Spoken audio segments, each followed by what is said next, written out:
Brenda J. Lilly here with the Bridge Artistic Network. I wanted to put out a small disclaimer before we launch into today's video. I am not a licensed therapist. I am just a fellow creative artist who hopes to encourage, engage, and hopefully empower other creative artists to go out and live their art dream. Okay, here we go into today's video. I hope you enjoy it. Well, good Monday morning, everybody. Brenda J. Lilly here with the Bridge Artistic Network. And it is time for a Monday morning kickstart this Monday morning, August 24th. That's right, August is winding down. Yikes! Fall's almost upon us. Yikes! Or yay! Depending on who you are. Anyway, I hope you like this video. If you do, subscribe to the channel, give us a thumbs up, but share it with everyone you know and love so that we can all continue to become who we were created to be. All right, I'll see you on the flip side. Good Monday morning, everybody. Brenda J. Lilly here with the Bridge Artistic Network. I have my big old beverage. I hope you have one for yourself because it's time to sit down and have a Monday morning kickstart conversation about collaboration. Now, I posted an entire thing on my Soul Care Sunday post on our Facebook page, the Bridge Artistic Network Facebook page, this past Sunday about collaboration. What it is, some of the things it requires, some of the things it doesn't require. If you haven't read that post yet, go to our page, sign up for it. It's fun to be a part of that community, and then come back to this video once you've read it. In any case, collaboration is an important thing to think about, I think, to partake in as an artist and to understand as an artist and a human being, because we have to collaborate. No matter what industry we're in, it requires us to work alongside other people, even if you work from home. Whatever it is you're doing, while you may be working silently on your computer in your house, whatever it is you're doing impacts people down the line. And so you are part of a team, you are part of a community, you're part of a system and practice. And you have to understand that that is, in a way, collaboration. You're collaborating with a company to get something accomplished. When we collaborate as artists, it means we join our skill sets together, whatever those skill sets are, and we work together at the best of our ability to help make whatever project it is we're working on the best it can be. It's not about personal glory.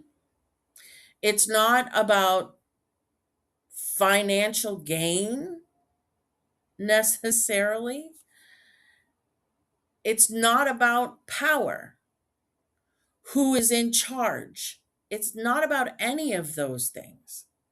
It's about coming together with your gifts, your talents, your abilities, your skills, and offering those skills to the team because you know they are of value.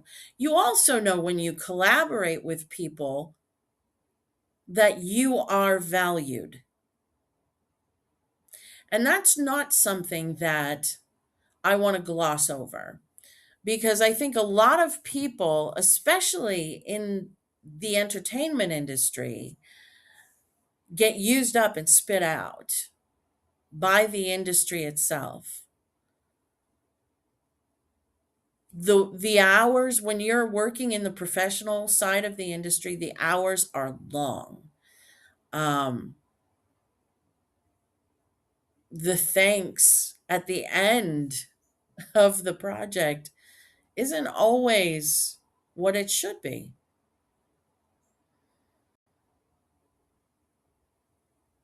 And you can get very jaded by that.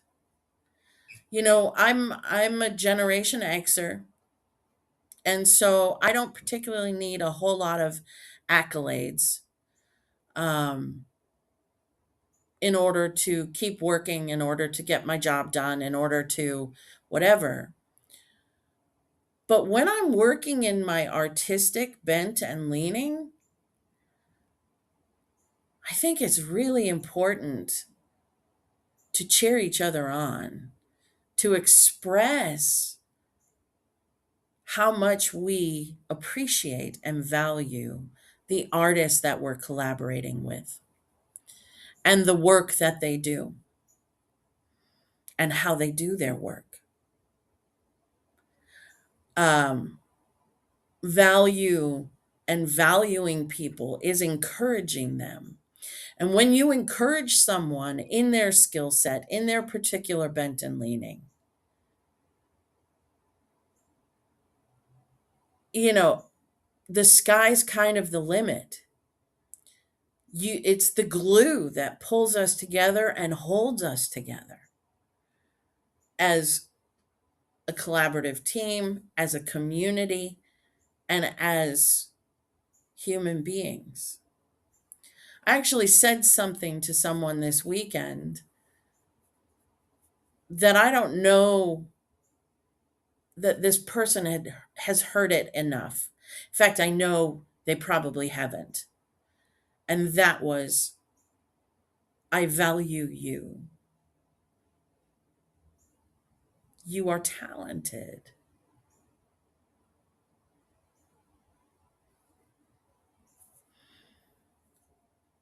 And it's so important,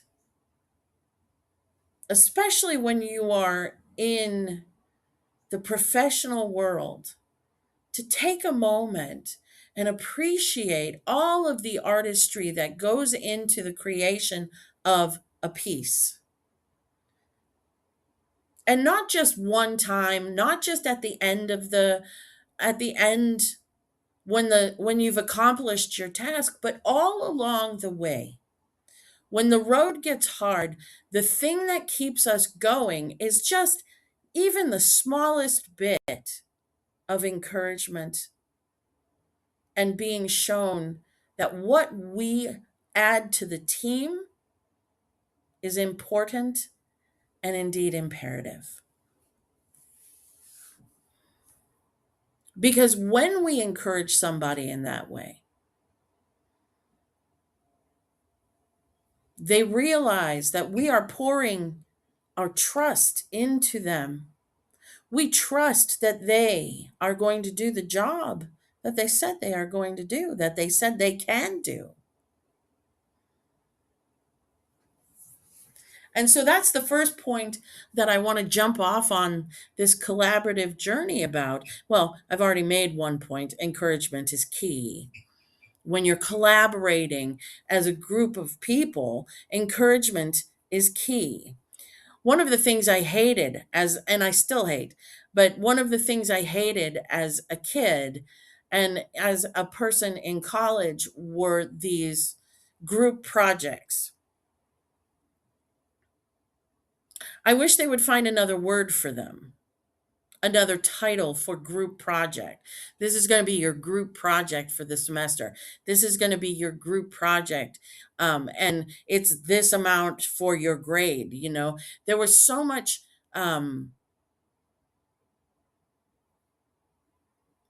intensity poured into these group projects, but there was no training on how to do the group project. And in fact, we were just supposed to, especially as kids, like we're kids,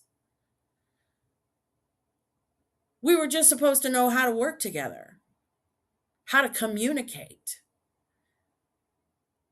what we thought or how we could get the project done or what part of the project I was going to do and what part of the project you were going to do. And should we separate it that way? Or should we work on the whole project together?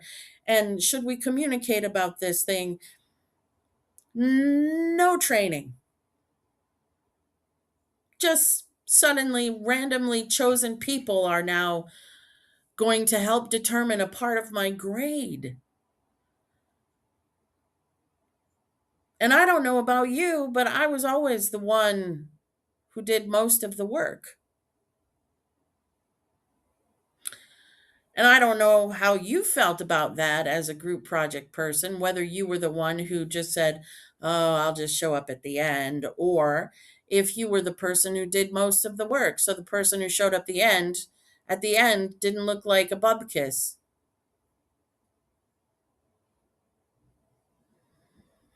But I would get seriously frustrated because I was disappointed that my team didn't know how to be a team, that my group didn't know how to be a group.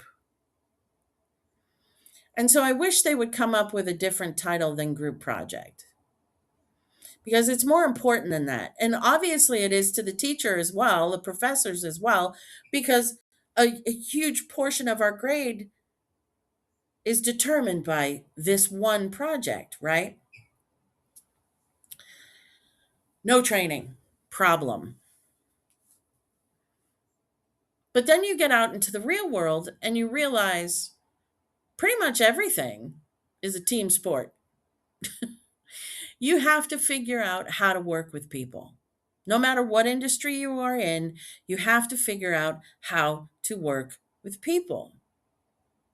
But as artists, our hearts, especially when we're dealing with an artistic project, it's our heart. It's our soul. It's our, like it's our passion. It's everything. And so when we get disappointed by people, they don't show up on time or at all, or they keep calling out, or they keep saying, oh, I'll get to it later. I'm so sorry. It's really hard to not live in the world of disappointment. And it's really hard not to start to have a lack of trust for people in general. Because one of the tenets and one of the requirements of collaboration is that you do trust people. When you have communicated properly, and that's a big thing about collaboration, communication is key. You can't be indecisive, and you can't constantly make soft deadlines worrying that people aren't going to be able to meet the deadline. You can't backpedal what it is you need or soften what it is you need and think you're going to get everything you want. You have to be forthright with your communication and with your deadlines and with your needs. And when I say your, I'm talking about the project. You need these things at this time, done this way, so that the project can succeed. And the entire team then is a success. Everyone who's collaborating on it has a part in that success. But if you don't communicate properly, and your expectation is that they're going to meet every single one of every single one of the things that the group project, the collaboration needs in order to succeed, the project needs. If you haven't communicated properly in the first place, people are going to put things on the back burner. If you make it seem like it's not important, they're going to treat it like it's not important. And so often, and why am I getting off on this tangent, this seeming tangent? Because this all comes back to trust issues and how we communicate around mistrust. Because when we don't trust people with our hearts, with our projects fully, we tend to couch things in language that makes it seem less necessary for them to do their utmost. And when we do that, our project is the thing that gets the shaft, not us. And it's not necessarily their fault and problem, it's our communication style that is to blame. Saying, "Oh, well, you don't need to take hours and hours of your day or time. We just we just really need you to do this. And if that's really not true, if you would prefer and actually need them to spend hours of time so that they pour their excellence into your project, well, then you need to say that up front. And if you're not saying that up front, why are you not saying that up front? You see, because you don't believe that people want to help you, can help you, want to collaborate with you, because you've been let down so many times before.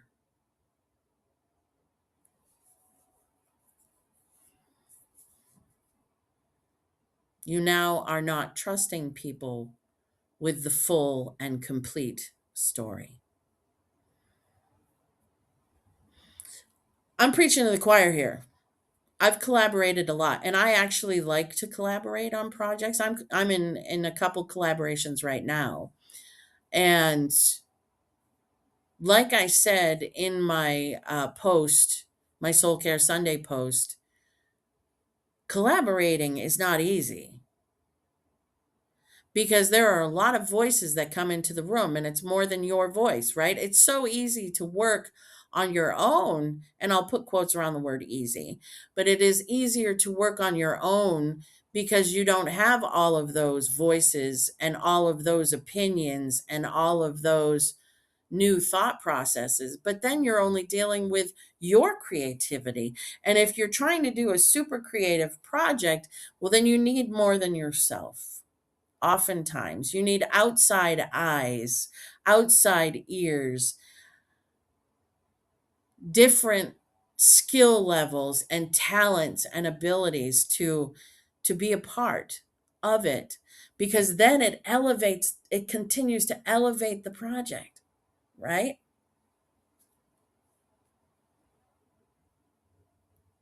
Collaboration, one of the key core tenets, requires communication, good communication.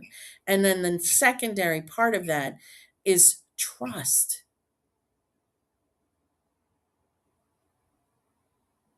Out of trust, trust comes from respecting one another, valuing the talents and skills in the room, understanding that we're all in this together. And we want this project, whatever it is, to be the biggest success, the best it absolutely can be. I felt like this idea of collaboration needed to be spoken about a little bit more than just my Soul Care Sunday post. I gave bullet points of what it requires. I wanted to really pull apart this idea of trust, respect, communication. disappointment and what disappointment does to trust, respect, and value. Or it can if you're not careful. What are you afraid of?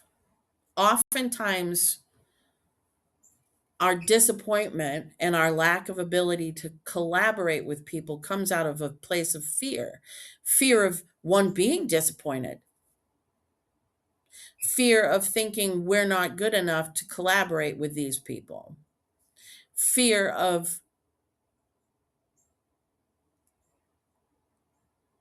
not being in control. See, when you collaborate, you don't control the narrative. You're working as a team, and every voice in the room is of equal import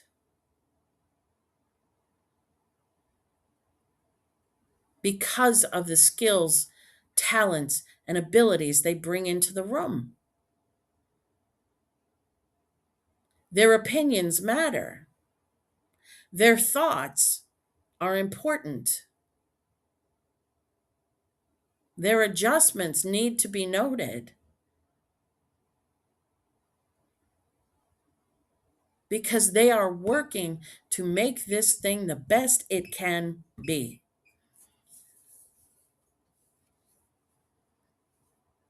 And if you get disappointed while you're collaborating with someone or people,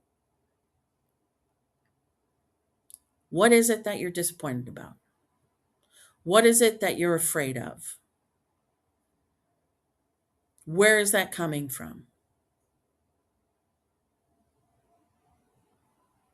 The thing about collaborating with people, especially when you're pulling them into a project that you are on fire about and they are coming alongside you, you have to recognize that their lives aren't necessarily all about this heart project of yours, that they might have other things that are pulling their focus, their attention, their time.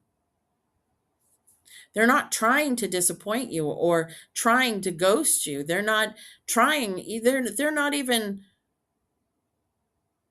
trying to disappoint you, you know? They're literally just living their life and they want to do their best for you, but their schedules might be out of their control.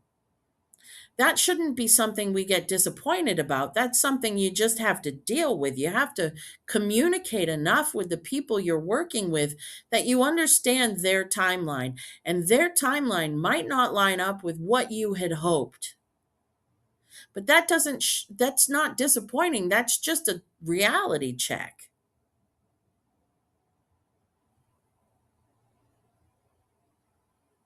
It's not a reason not to work with people. Now, sometimes if people have trouble saying no to everything that they're being asked of, if you know that about the person, then before you ask them to join your team, you should ask them, what do you have on your plate right now? How full is your life? Because I have an opportunity, but if you're already overwhelmed, then I'm not going to add to that. And that's mercy from your side of things. It's not a judgment at all. It's just wanting what's best for them and wanting what's best for your project. See, I think a lot of times the disappointments that we suffer happen because we don't communicate properly one to another. And when somebody says, I'm too busy to do this. I want to do it, but I'm too busy. I'm afraid that I won't be able to give my all to this thing. You need to listen to them. As disappointing as it might be not to be able to collaborate with that person at that moment, they might not be the right person. Or if you can adjust your schedule to meet them when it's going to be a better time, great, do that. But you have to be honest with yourself, and you have to be honest with the people that you want to pull into the collaboration. Now, see, I didn't have the ability when I was in grade school and high school to choose my team. It was chosen by the teachers and by the professors in college.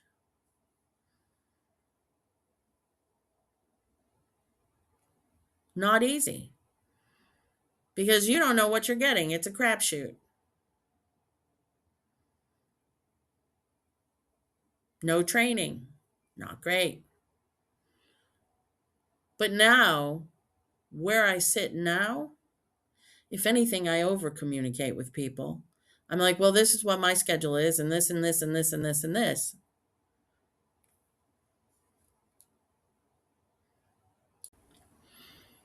So, yeah, I over communicate with people.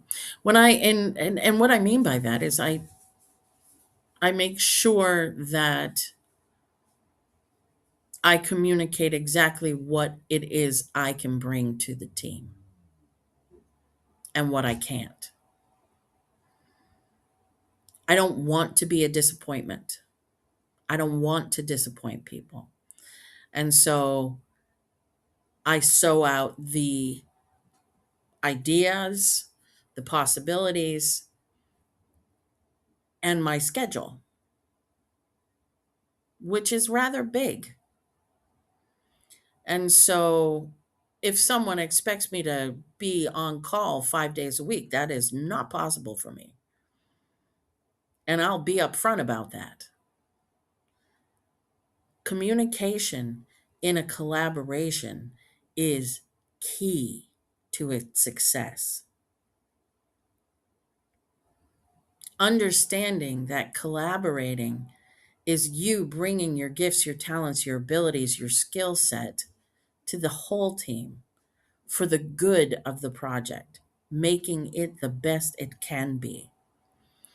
When we do that, we let go of ourself and our own needs to a certain degree. Our need for success, our need for control, our need for accolades. And we start thinking about others and working with others and how our skill sets line up and help each other to be the best we can be. That's the beauty of collaboration. Is it should bring out the best of us. And that's why I love it so much. And that's why I think it's important as artists to collaborate. All right, that's what I have for us today. I hope you enjoy this video. I will see you again next Monday. Bye. Hey, thank you so much for watching our video. I hope you liked it. If you did, give it a thumbs up. And if you haven't subscribed to our channel yet, subscribe. What are you waiting for? All right. I hope you all have a wonderful week. Bye.